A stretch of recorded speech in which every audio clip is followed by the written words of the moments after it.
Alors, le prochain panel, on parlera naturellement de BTP. On parlera de BTP et j'interpelle les experts et acteurs du domaine. Ce sera modéré naturellement par Monsieur Abdourahmane Mbengue, le directeur général de Technosol, ici présent dans la salle. Monsieur Mbengue, donc, nous vous invitons à ce panel. Bien entendu, et tous les autres membres du panel en tant que panélistes aux côtés donc de M. Mbengue. Le BTP sénégalais. Le BTP est endormi. Je dirais même que le BTP est dans le coma. Et mon homonyme qui est là, panéliste, reviendra largement sur cela. Le secteur du BTP n'est pas qu'une simple activité économique. C'est un levier stratégique pour le développement national. Aujourd'hui, il représente entre 3 et 7% du PIB sénégalais, selon les modes de calcul. Il fait vivre directement et indirectement près de 500 000 Sénégalais et Sénégalaises. Il est au cœur de notre urbanisation rapide, de nos infrastructures de transport, de nos logements sociaux, de nos établissements scolaires, de nos hôpitaux et de notre réseau énergétique.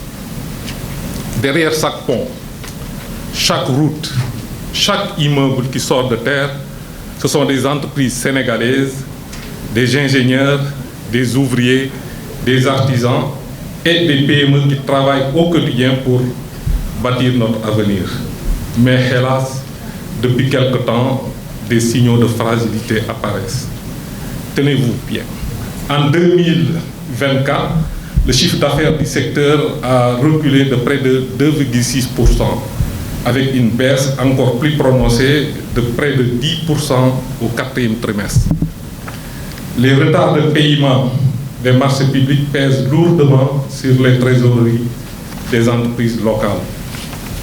Le coût des matériaux, souvent importés, a flambé sous l'effet des crises internationales, de la hausse des prix du fret et des tensions sur les devises. Plusieurs chantiers publics connaissent des ralentissements, voire des arrêts temporaires. Et pourtant, les besoins sont toujours là, immenses. Les villes continuent de croître à un rythme soutenu. Les besoins en logement restent massifs, en particulier pour les jeunes et les ménages à revenus modestes. Les infrastructures stratégiques, routes, ports, zones économiques spéciales doivent encore s'étendre pour accompagner notre croissance démographique et économique. Nous sommes donc à un moment charnière. Aujourd'hui, ce panel a pour ambition de poser franchement la question: quel avenir pour les entreprises sénégalaises de BTP? Nous allons ensemble réfléchir à plusieurs défis et opportunités. Comment mieux structurer la filière locale de production de matériaux pour réduire notre dépendance extérieure? Comment renforcer les capacités financières et techniques des entreprises sénégalaises? Quel rôle pour l'État et les partenaires financiers dans la stabilisation des marchés et le paiement dirigeant des entreprises? Comment favoriser l'innovation, la formation, la digitalisation et la transition économique dans le BTP sénégalais? Chers participants, il ne s'agit pas seulement de diagnostiquer les difficultés. Il s'agit surtout d'explorer ensemble les voies d'un développement durable et inclusif de notre secteur, où les entreprises sénégalaises joueront un rôle crucial, non plus comme sous-traitantes, mais comme acteurs majeurs de la transformation économique nationale. Je remercie nos experts, entrepreneurs, décideurs et partenaires d'avoir accepté de partager leur vision et leur expérience avec nous aujourd'hui. Pour animer ce panel, naturellement, nous avons des poids lourds du secteur, des techniciens, mais surtout des managers d'entreprise. Je commencerai par mon homonyme, M. Abdourahmane Diop, qui est directeur général de Géomat Ingénierie. Il est ingénieur génie civil, géotechnicien, diplômé de l'école polytechnique de Thiès, de l'école centrale de Paris et de l'école nationale des ponts et chaussées de Paris. Il est par ailleurs titulaire d'un MBA, le fameux MBA IP, de Dauphine et de Sorbonne. En dehors de ses activités purement professionnelles, il occupe le poste de président du conseil d'administration de l'école polytechnique de Thiès et président de l'amicale des diplômés de l'EPT. Un réseau de près de 2000 ingénieurs qui existe depuis 1978. Le deuxième panéliste qui n'est pas loin et qui va nous rejoindre, c'est Mohamedou Ngamdignan, qui est ingénieur géotechnicien diplômé de l'École nationale supérieure des mines et de la géologie, ENSMG, qui est l'ex-IST de Dakar. Il est également titulaire de MBA de Kent Business School, de Master en qualité, et a suivi le cycle international de l'École nationale des ponts et chaussées de Paris, spécialisé dans la conception géotechnique des ouvrages et des routes. Fort de plus de 28 ans d'années, il a eu à occuper des fonctions de chef de projet au CEREC, directeur général de BT+, au Sénégal et country manager de la Gabonaise d'études techniques. Il dirige aujourd'hui GeoPro Solutions et préside l'ALBEC, qui est l'association des laboratoires et bureaux d'études géotechniques.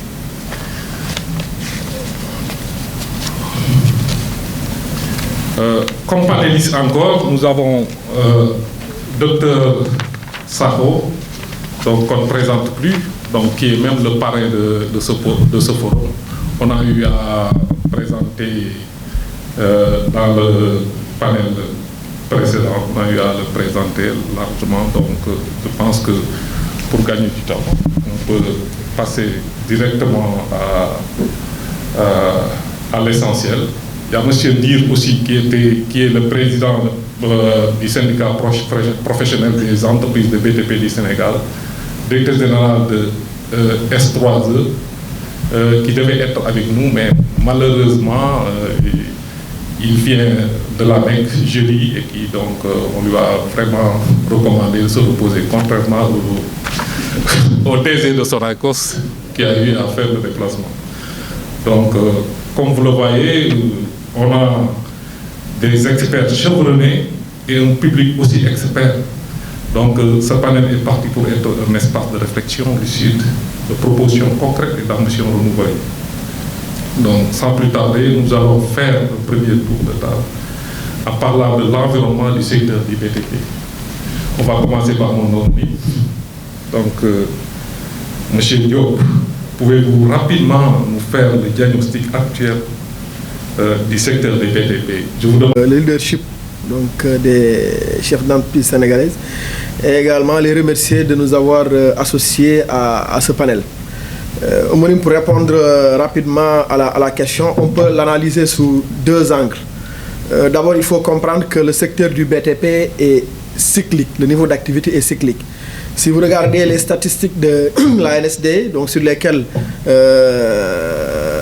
Abdourahmane Beng est revenu tout à l'heure, vous verrez que on peut répartir l'activité BTP sur l'année en 4 trimestres.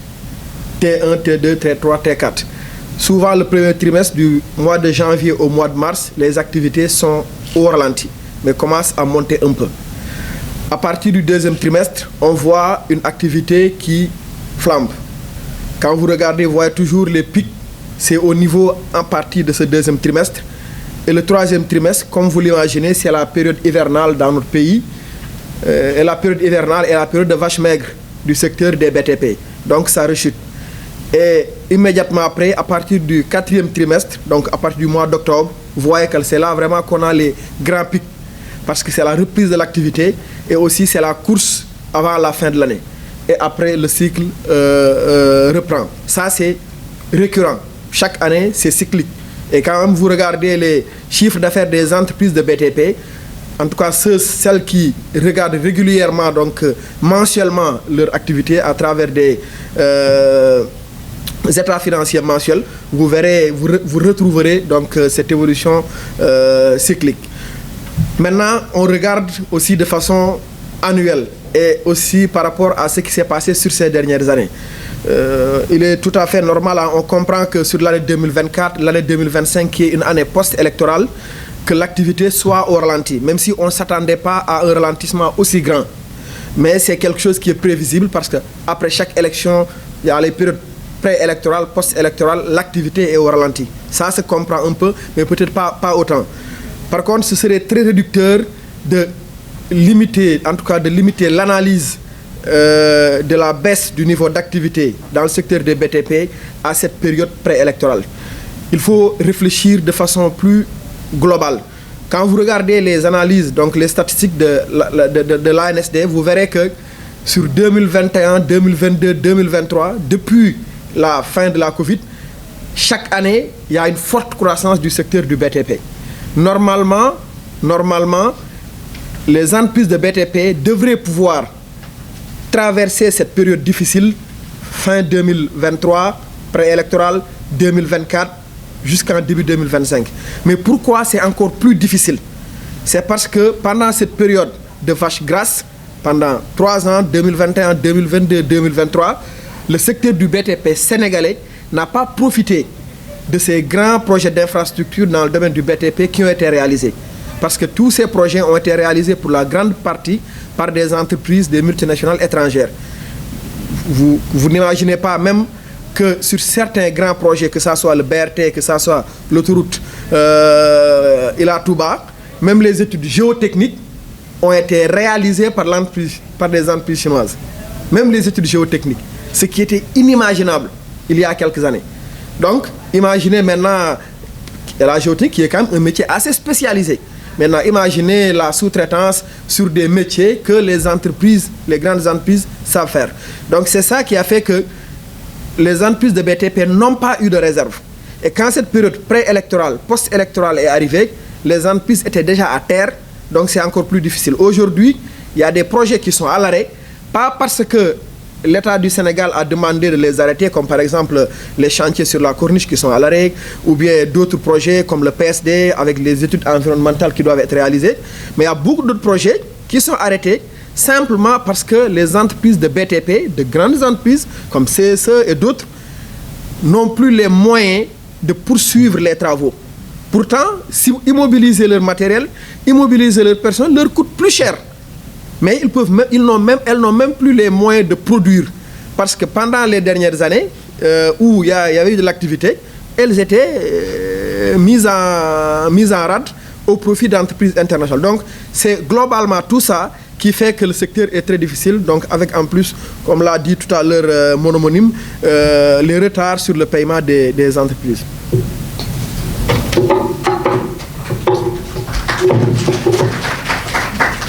Merci, homonyme. Vous allez nous parler de nous rappeler tellement peu homonyme. On est dans le même secteur, on est dans la géotechnique, on se voit au quotidien. Bon, il n'était pas prévu que je fasse ce panel, mais je vais quand même apporter ma réflexion parce que je pense que le BTP dépasse le cadre du BTP. Aujourd'hui, le Sénégal, c'est 3 cimenteries et ce n'est pas un hasard. Quand vous allez au Mali, quand vous allez au Libéria, quand vous allez en Sierra Leone, quand vous allez dans beaucoup d'autres pays, ce sont les entreprises sénégalaises qui faisaient les routes dans ces pays. Aujourd'hui, ces entreprises sont incapables de gagner des marchés dans notre pays. Il faut vraiment qu'on se pose la question. Ça revient à ce qu'on disait tout de suite. Ce qui se passe dans la désindustrialisation du pays est exactement la même chose qui est en train de se passer dans le cadre du BTP. Elles n'arrivent même plus à être des sous-traitants. Et je pense que c'est une question qu'il faut interroger. Il y a un adage qui dit souvent, quand le BTP va, tout va. Et ce n'est pas un hasard. C'est le petit maçon qui gagne 2000 francs par jour. C'est la femme qui va vendre régulièrement, qui arrive à amener de l'argent à la maison, qui n'arrive plus à travailler. Maintenant, la question c'est comment on doit arriver à relancer ce secteur. Abdourahmane est dans le bureau d'études. Le Sénégal avait de très grands cabinets dans le passé parce qu'ils arrivaient à trouver du travail. Aujourd'hui, la majorité de ces cabinets ont quasiment disparu. Maintenant, la réflexion, c'est comment arriver à trouver du travail. Le seul acteur de développement dans le BTP, c'est l'État. C'est vraiment l'État, c'est l'État qui a les gros marchés. Je pense que la réflexion doit porter sur qu'est-ce qu'on doit faire pour continuer à faire travailler le BTP. Il y a un prétexte qui est très souvent avancé qui dit que les entrepreneurs locaux ne sont pas sérieux. Ça, je pense, Abdourahmane, on conviendra de ça ensemble. Mais ça n'est pas vrai. Comme je dis encore une fois, dans les pays autour, ce qui faisait les routes, ce sont les entreprises sénégalaises. Qu'est-ce qui s'est passé? Depuis 2000, chaque régime qui vient, tu viens avec tes hommes d'affaires. Et tu donnes les marchés à tes hommes d'affaires et tu oublies ceux qui étaient là depuis très longtemps, qui ont le savoir-faire. Après, on arrive à une relative décrédibilisation de ceux qui étaient là avant et qui savent faire le travail. Après, on les sort du secteur. Et c'est ça qui nous guette aujourd'hui. Les effets dévastateurs de l'arrêt des chantiers, je pense qu'on ne le mesure pas. Moi, je connais une entreprise de BTP, 4500 personnes. Aujourd'hui, ils sont à 1500. Parce qu'ils ont libéré. Parce que même immobiliser le matériel, ne pas travailler, ça leur coûte plus cher. Maintenant, la réflexion qu'on doit poser, c'est comment faire pour arriver à relancer un peu plus le secteur en impliquant fortement le secteur privé national. Il y a des initiatives qui existent avec le syndicat du BTP que dirige le président Ndir.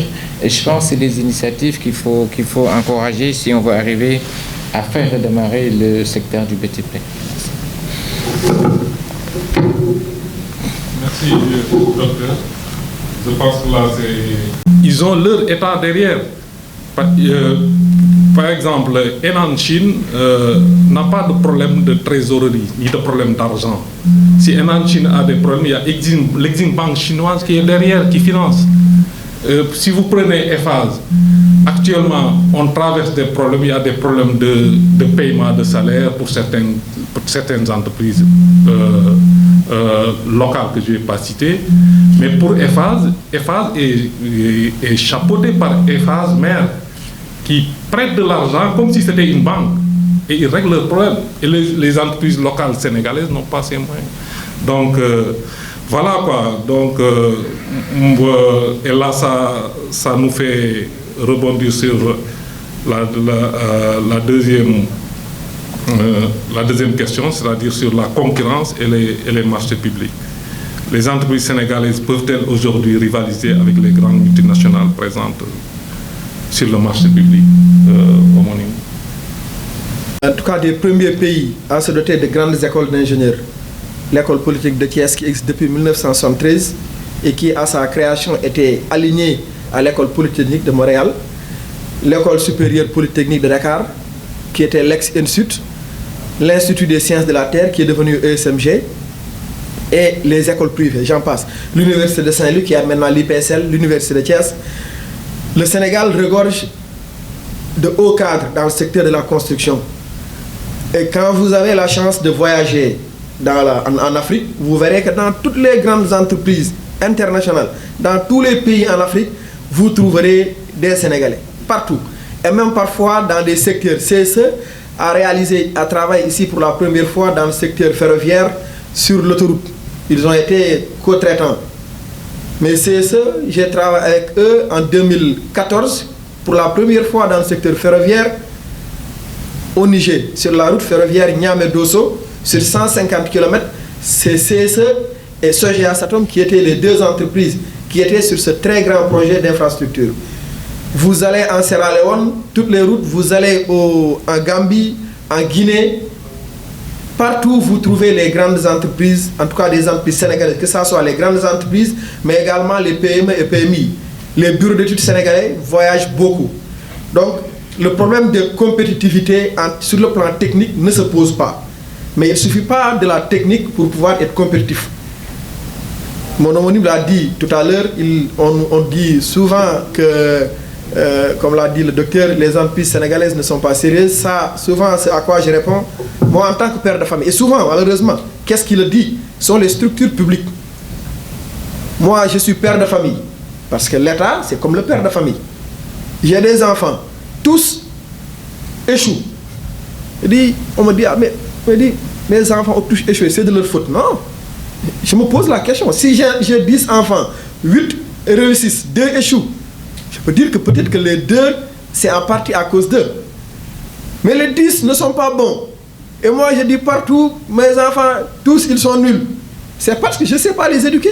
c'est parce que peut-être ils ont commis des erreurs, au lieu de les aider à les remettre sur le bon chemin, mais je me cristallise sur leur manquement, ou bien, je pense que quelqu'un a parlé tout à l'heure de KPI. Peut-être que je n'ai pas mis les bons indicateurs de performance, les bons critères d'évaluation pour les encourager à être sur le bon chemin. La corruption, etc., etc., etc. Le Premier ministre parlait la dernière fois d'affairisme. Souvent, qu'est-ce qu'on voit? Les gens préfèrent amener une grande entreprise plutôt que de partir en co-traitance ou en partenariat pour faire une partie des travaux. Ils attendent une commission qu'on leur donne et après ils ne s'occupent pas du reste. Ce n'est pas comme ça qu'on cultive la compétitivité, la performance d'une entreprise. Donc ça aussi c'est un problème. L'autre problème c'est le financement. On dit, ah, ce projet on l'a donné à une entreprise sénégalaise, elle n'a pas réussi, on a amené une entreprise étrangère, elle a réussi. Mais pour réussir un projet, il faut des compétences, il faut des moyens matériels, mais il faut aussi de la trésorerie pour pouvoir assurer l'approvisionnement continu, pour pouvoir mettre un cadre pour son personnel. Mais ça, une entreprise sénégalaise, je le disais tout à l'heure, aujourd'hui la plupart, il y a des projets qui devraient continuer, mais qui sont à l'arrêt, parce que les entreprises attendent des paiements de la part de l'État. Les entreprises n'ont pas les reins assez solides. Les banques, malheureusement, n'accompagnent pas assez. On a plus de banques commerciales que de banques d'investissement. Après, on amène une entreprise étrangère qui reprend les travaux. On dit, ouais, l'entreprise sénégalaise étrangère a réussi là où l'entreprise sénégalaise a échoué. L'entreprise sénégalaise est venue avec sa banque d'exportation. Et sa banque d'exportation publique est sûre et certain que, quoi qu'il en soit, elle sera payée par l'État du Sénégal à la fin. Mais l'entreprise sénégalaise n'a pas ses reins suffisamment solides pour pouvoir assurer cette performance dans des conditions difficiles. Donc quand on compare le niveau de performance ou de compétitivité de deux entreprises, il faut comparer sur la base d'hypothèses égales. On leur donne les mêmes moyens, les mêmes ressources, et on dit qui est le plus performant. Si les entreprises sénégalaises disposaient de suffisamment de ressources, suffisamment d'accompagnement de la part de l'État, c'est sûr qu'elles seraient encore plus performantes. Mais cela ne veut pas dire que les entreprises sont parfaites. Il y a aussi des choses à corriger. Il y a des choses à rectifier auprès de certaines entreprises. Il faut le dire aussi. Que ce soit les bureaux d'études, que ce soit les entreprises de travaux. Parfois, c'est un problème de prix. Parfois, du fait d'une concurrence qui est déloyale, les entreprises sénégalaises acceptent des prix qui ne sont pas tenables. Mais quand vous acceptez un prix et que les prix sont très bas, mais vous voulez faire du dumping, vous voulez coûte que coûte gagner le projet, plutôt que de regarder est-ce qu'avec ce prix, je peux faire le travail, vous vous retrouvez dans une situation où vous ne dégagez plus de marge. Et quand vous ne dégagez pas de marge, vous ne réinvestissez pas, donc vous ne renouvelez pas votre parc matériel, vous ne pouvez plus mettre votre personnel dans de bonnes conditions de travail, et le personnel, il gagne en expérience, en nombre d'années. Il était au début célibataire, l'ingénieur ou bien le cadre, ou après, elle est mariée, elle a d'autres aspirations, elle a d'autres propositions, elle ne va pas rester. Donc vous avez une entreprise qui a 10 années d'expérience, mais quand vous regardez le personnel n'a pas plus de 2 ans d'expérience, parce que vous êtes plus un centre de formation qu'une entreprise qui garde ses employés. Pourquoi? Parce que vous n'arrivez pas à retenir votre personnel, parce que vous vendez trop bas. Vous ne renouvelez pas votre parc, vous êtes sur des chantiers, vous avez beaucoup de difficultés parce que votre matériel n'est pas performant. Donc les entreprises aussi, ce n'est pas la seule raison, hein, il y a d'autres raisons. Mais pour ne pas tirer en longueur, en termes de compétences, nous pouvons être très compétitifs. Mais en termes de financement, c'est là où le bas blesse. Mais également en termes de... Et je vais revenir juste, mon homonyme, pour finir sur un point, c'est la relation qu'il doit y avoir entre les grandes entreprises et les PME. Aujourd'hui, on retrouve des grandes entreprises qui sont, je peux dire, des cimetières de PME. Une grande entreprise, vous dites à une PME, je vous paye, et même je peux dire une cimenterie, qui dit à une PME, je vous paye à 90 jours. Quelle PME peut supporter un paiement à 90 jours? Ça n'existe pas. Et avec des exigences très élevées en termes de qualité de rendu. Donc les PME aussi doivent comprendre que leur rôle, c'est aussi, du moins les grandes entreprises doivent comprendre que c'est leur rôle, c'est de tirer les PME, mais pas de voir les PME comme des concurrents ou bien dans la relation grande entreprise PME, donc la relation client-fournisseur, que je dois gagner le maximum sur le sous-traitant. Donc ça aussi, c'est des points qu'il faut revoir et qui permettraient aux entreprises d'être plus compétitifs.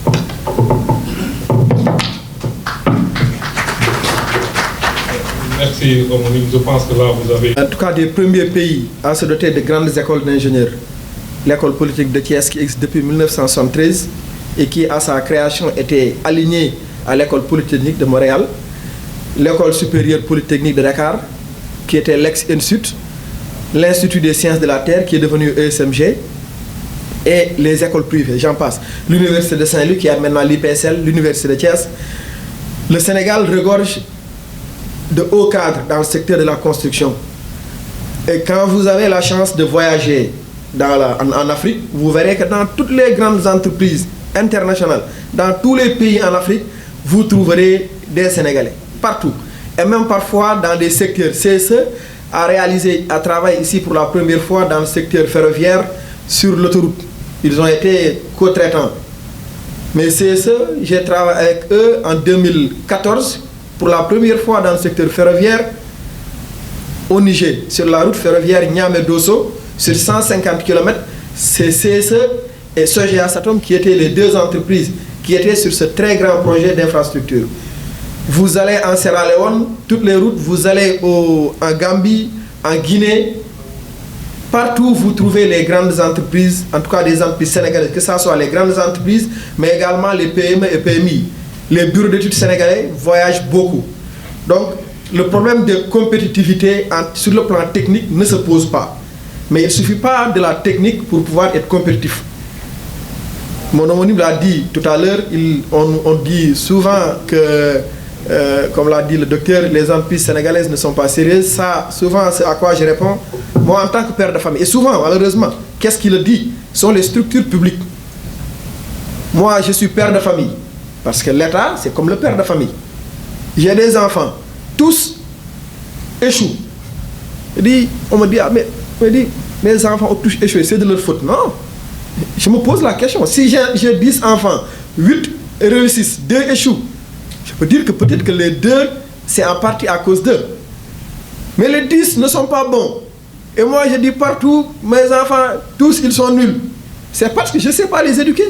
C'est parce que peut-être ils ont commis des erreurs, au lieu de les aider à les remettre sur le bon chemin, mais je me cristallise sur leur manquement, ou bien, je pense que quelqu'un a parlé tout à l'heure de KPI.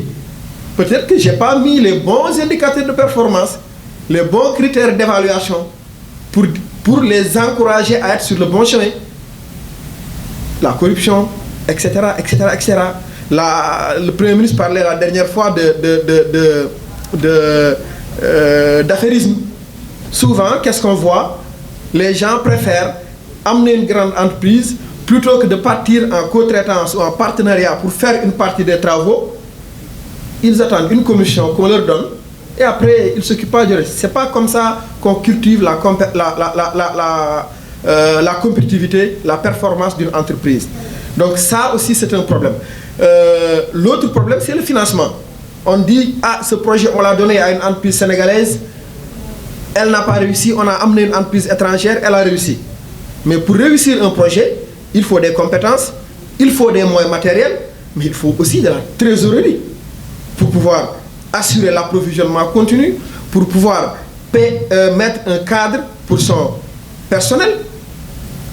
Mais ça, une entreprise sénégalaise, je le disais tout à l'heure, aujourd'hui, la plupart, il y a des projets qui devraient continuer, mais qui sont à l'arrêt, parce que les entreprises attendent des paiements de la part de l'État.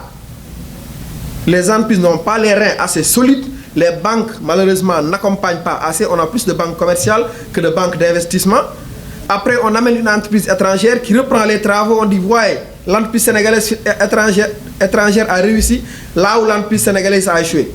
L'entreprise sénégalaise est venue avec sa banque d'exportation. et sa banque d'exploitation publique est sûre et certaine que, quoi qu'il en soit, elle sera payée par l'État du Sénégal à la fin. Mais l'Empire sénégalais n'a pas ses reins suffisamment solides pour pouvoir assurer cette performance dans des conditions difficiles. Donc quand on compare le niveau de performance ou de compétitivité de deux entreprises, il faut comparer sur la base d'hypothèses égales. On leur donne les mêmes moyens, les mêmes ressources, et on dit qui est le plus performant. Si les entreprises sénégalaises disposaient de suffisamment de ressources, suffisamment d'accompagnement de la part de l'État, c'est sûr qu'elles seraient encore plus performantes. Mais cela ne veut pas dire que les entreprises sont parfaites. Il y a aussi des choses à corriger. Il y a des choses à rectifier auprès de certaines entreprises. Il faut le dire aussi. Que ce soit les bureaux d'études, que ce soit les entreprises de travaux. Parfois, c'est un problème de prix.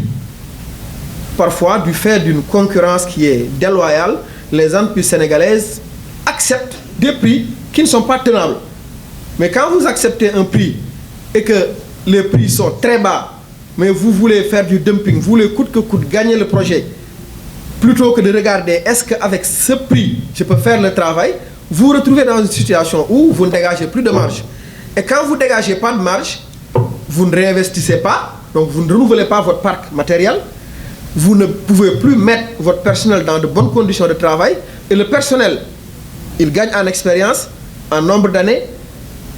Il était au début célibataire, l'ingénieur ou bien le cadre, ou après, elle est mariée, elle a d'autres aspirations, elle a d'autres propositions, elle ne va pas rester. Donc vous avez une entreprise qui a 10 années d'expérience, mais quand vous regardez le personnel n'a pas plus de 2 ans d'expérience, parce que vous êtes plus un centre de formation qu'une entreprise qui garde ses employés. Pourquoi? Parce que vous n'arrivez pas à retenir votre personnel, parce que vous vendez trop bas. Vous ne renouvelez pas votre parc, vous êtes sur des chantiers, vous avez beaucoup de difficultés parce que votre matériel n'est pas performant. Donc les entreprises aussi, ce n'est pas la seule raison, il y a d'autres raisons. Mais pour ne pas tirer en longueur, en termes de compétences, nous pouvons être très compétitifs. Mais en termes de financement, c'est là où le bas blesse. Mais également en termes de... Et je vais revenir juste, mon homonyme, pour finir sur un point, c'est la relation qu'il doit y avoir entre les grandes entreprises et les PME. Aujourd'hui, on retrouve des grandes entreprises qui sont, je peux dire, des cimetières de PME. Une grande entreprise, vous dites à une PME, je vous paye, et je peux dire une cimenterie, qui dit à une PME, je vous paye à 90 jours. Quelle PME peut supporter un paiement à 90 jours? Ça n'existe pas. Et avec des exigences très, très, très, très élevées en termes de qualité de rendu. Donc les PME aussi doivent comprendre que leur rôle, c'est aussi, du moins les grandes entreprises doivent comprendre que leur rôle, c'est de tirer les PME, mais pas de voir les PME comme des concurrents ou bien dans la relation grande entreprise PME, donc la relation client-fournisseur, que je dois gagner le maximum sur le sous-traitant. Donc ça aussi, c'est des points qu'il faut revoir et qui permettraient aux entreprises d'être plus compétitifs.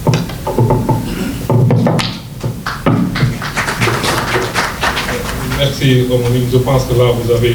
Pour inverser cela, pour faciliter, comment faciliter l'accès au financement bancaire des entreprises de BTP locales, docteur? En gagner une seule, c'est que vous êtes trompé sur vos chiffres. Parce que derrière, ils ont l'État qui pousse. Hein. La plupart des entreprises chinoises, ce sont des entreprises d'État. L'État pousse pour que l'entreprise chinoise ait des prix bas. Il est venu sur un point important, c'est le coût du financement. Quand vous travaillez avec une entreprise chinoise, si c'est un projet financé par l'État chinois, très souvent l'État chinois dit qu'il faut donner à une entreprise chinoise. Il n'y a pas d'appel d'offres. Pour les Turcs, c'est la même chose. Et Exim Bank Chine ou Exim Bank Turquie paye l'entreprise et après l'État chinois se retourne vers l'État sénégalais. Donc il n'y a pas de problème d'incidence de paiement. Donc ça c'est de fait, on ne peut pas arriver, une entreprise sénégalaise ne peut pas arriver à être compétitif sur le plan des offres financières par rapport à une entreprise chinoise. Il y a quand même des pistes de solutions. L'État peut demander éventuellement que pour tous les gros marchés de l'État, impliquer au moins 30% sur la valeur du marché une entreprise sénégalaise, 30 ou 40%. Je pense que ça, c'est des pistes de solution. L'autre problème, c'est le code des marchés publics. Quand vous voyez le code des marchés publics, les entreprises sénégalaises, le secteur privé national, en valeur, il a 70% des marchés. Quand je dis 70% des marchés, c'est quand vous listez l'ensemble, mais en valeur, ils sont à 30%. Ça veut dire 70% en valeur des marchés de l'État va à des entreprises étrangères, que ce soit dans le BTP, que ce soit ailleurs. Il faut essayer de voir également dans quelle mesure renverser cette tendance. Maintenant, le dernier point sur les PME. Vous avez raison, Abdourahmane. Mais si l'État met, je dis, 1 an à payer les factures à la grande entreprise, elle n'a pas la trésorerie pour payer le PME au bout de 90 jours. En fait, la problématique, elle est beaucoup plus complexe que ça. Et je pense que si on veut relancer le secteur économique, il faut réfléchir à tout ça. Le financement, on n'a pas de banque de développement. Ça existait avant, mais ça n'a pas fonctionné. Et je pense que la solution passe par là. L'État donne des garanties souveraines, très souvent. C'est ce qu'elle donne pour les gros marchés de l'État, on donne des garanties souveraines. Je pense que dans notre premier panel, on a parlé des banques BNDE, LBA. Qu'est-ce qui empêcherait l'État de créer une banque de développement? Mais l'État prendrait simplement 30% des parts et laisserait le secteur privé gérer. Et je pense que ça pourrait marcher. Aujourd'hui, toutes les banques commerciales privées gagnent de l'argent. Les banques qui ne gagnent pas de l'argent, c'est les banques d'État. Et je pense que c'est des pistes de réflexion sur lesquelles il faut réfléchir. Ce qui est certain, c'est que le BTP doit être relancé. Quand le BTP n'est pas relancé, quand le BTP est bloqué, c'est la consommation qui est bloquée. Et quand la consommation est bloquée, c'est l'agriculteur qui produit et qui n'arrive pas à vendre. C'est-à-dire que c'est vraiment un cercle très vicieux. Maintenant, il faut trouver des solutions, lesquelles, je dois vous avouer, je ne sais pas par quoi on va passer. Mais ce qui est certain, c'est que le BTP qui est bloqué, c'est l'économie du pays qui est en réalité bloquée. Mais la technicité des Sénégalais, que ce soit des ingénieurs, que ce soit des techniciens, elle n'est pas approuvée. Je pense que nous avons des ressources humaines de très grande qualité qu'on retrouve partout en Afrique, mais ce qu'il faut maintenant, c'est trouver la bonne architecture pour faire travailler nos entreprises.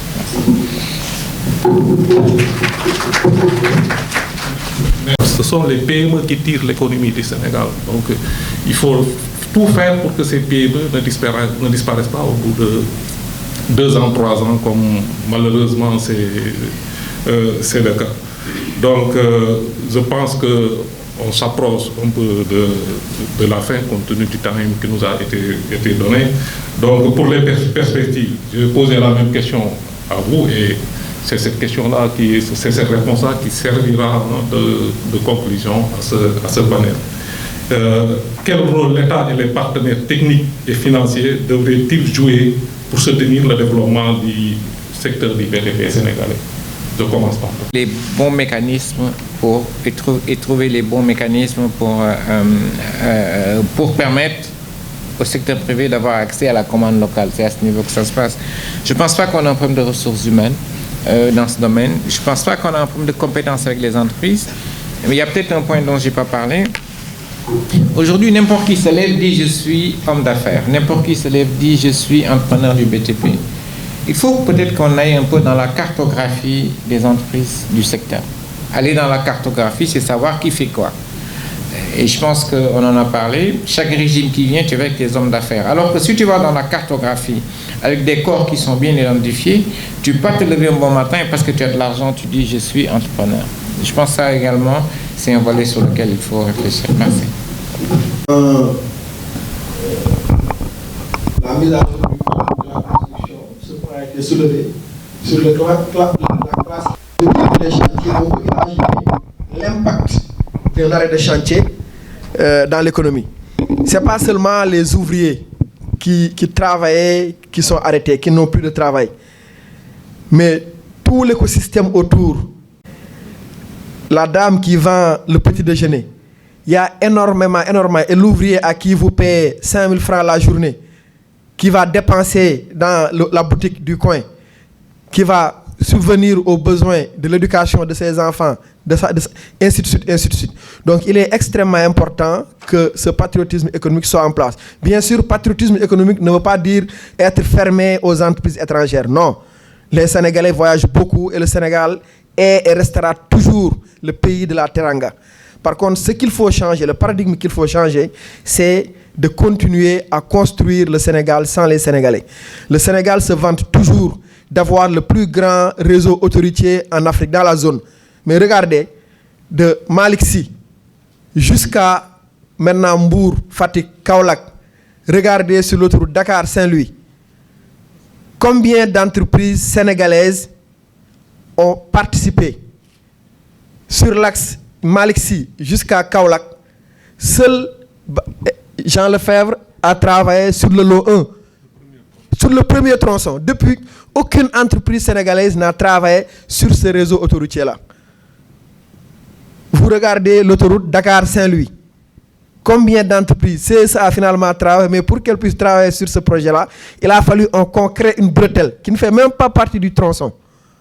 Regardez tous les ponts qui ont été construits ici. Tous les ponts, les stades. Vous ne trouverez pas une seule entreprise sénégalaise, si ce n'est une sous-traitance à CSE sur l'échangeur de Yoff. Une sous-traitance. Sur tous les autres échangeurs, les entreprises sénégalaises n'ont pas travaillé. Et pourtant, dès que vous sortez du Sénégal, vous allez dans les autres pays, on voit des routes qu'on appelle même par des entreprises sénégalaises, parce que tellement ces entreprises ont construit partout. Donc, il faudrait que l'État accorde une part importante dans la commande publique au secteur privé national. Cela passera naturellement par l'accès au financement, mais surtout aussi une révision des textes. Et ça, les échos qu'on a eus, parce qu'à travers le syndicat des BTP, nous travaillons beaucoup avec les structures publiques pour avoir aussi une démarche proactive. On n'est pas là juste pour se lamenter, mais il faut qu'on fasse force de proposition. Donc, qu'on participe même dans la rédaction des textes. Et avec l'ARCOP, l'Agence de régulation de la commande publique, il y a des projets de textes sur la révision de la commande publique, sur le patriotisme économique qui sont en cours et qui auront pour objectif, finalement, de permettre au secteur privé d'accéder à la commande publique. Mais il y a aussi des contraintes. Les contraintes, c'est que le Sénégal aussi fait partie d'un espace communautaire. Le Sénégal a signé des conventions qui font que, parce que c'est des arguments que brandissent aussi certains, le Sénégal ne peut pas, comme ça, donner la commande publique aux entreprises sénégalaises. Mais il suffit juste d'une volonté politique. Comme je dis souvent, la France a signé tous les accords de l'espace de l'Union européenne. Mais vous ne verrez jamais un député français conduire, dans le cadre de ses fonctions, une Mercedes, une marque allemande. Ils conduisent des Renault, ils conduisent des Peugeot. Pourtant, les Français ont lancé un appel d'offres. Donc, c'est une question de volonté politique et d'intelligence économique. Donc, ça, c'est le premier point. Le deuxième point, comme je l'ai dit tout à l'heure, donc c'est le financement. Mais aussi, le troisième point sur lequel je vais finir, c'est deux choses. C'est que les entreprises sénégalaises doivent aussi apprendre à travailler ensemble. Il faut qu'on arrive à créer des ensembles. Il faut qu'on se voit comme des partenaires plutôt que toujours comme des concurrents ou comme des ennemis. C'est un fait. On n'a pas des entreprises très très fortes, économiquement parlant, alors que les autres l'ont. Et il y a aussi la mondialisation. Il faut tenir compte de ces risques. En stratégie, il faut tenir compte des menaces et définir sa stratégie, son plan d'action en conséquence. Comme on n'est pas fort, on a intérêt à se regrouper. Les entreprises sénégalaises doivent apprendre à travailler ensemble. Le dernier élément, c'est aussi que le secteur privé, en tout cas ceux qui parlent au nom du secteur privé, représentent réellement le secteur privé. Ça, c'est extrêmement important. Que ceux qui parlent du secteur privé, dans le domaine du BTP, qu'ils représentent réellement le secteur privé. J'ai participé à un appel d'offres dernièrement sur un projet. Et c'est là où je vais finir pour étayer ce que je viens de dire, le dernier point. C'est un réel problème. Un grand projet dont le président du conseil d'administration de ce projet, de cette SPV, une société de projet qui a été créée, est un des patrons du secteur privé national. Et dans cette SPV, il y a une entreprise étrangère, certes, mais il y a aussi de grandes sociétés sénégalaises, même dans le domaine du BTP, qui sont actionnaires dans cette SPV. Et le marché des travaux, ou bien les marchés, le premier marché a été sous-traité à une entreprise étrangère même en Côte d'Ivoire, qu'on a fait venir ici pour lui sous-traiter une partie des travaux. Alors qu'au même moment, il y a des entreprises sénégalaises qui savent faire ce travail au même prix ou bien à un prix plus bas et qui le font même ailleurs, qui ont leurs équipes en train de dormir chez eux ou bien envoyés au chômage technique, leurs équipements immobilisés. Et sur d'autres lots, n'eût été l'intervention extérieure d'une personne extérieure à la dernière minute, les travaux de génie civil allaient être confiés à des entreprises étrangères. Alors que dans la SPV, il y a des actionnaires qui sont de grandes entreprises de BTP. Alors que le président du conseil d'administration est un des grands patrons du patronat sénégalais, qui est censé représenter le secteur privé national. Donc, il faut que le patronat, ceux qui parlent au nom du secteur privé, représentent réellement le secteur privé. Parce que l'État ne peut pas s'adresser à tout le monde, s'adresser à Abdourahmane Beng ou s'adresser à moi. L'État s'adresse aux organisations patronales, au patronat. Mais il faut que ce patronat représente réellement le secteur privé. Merci.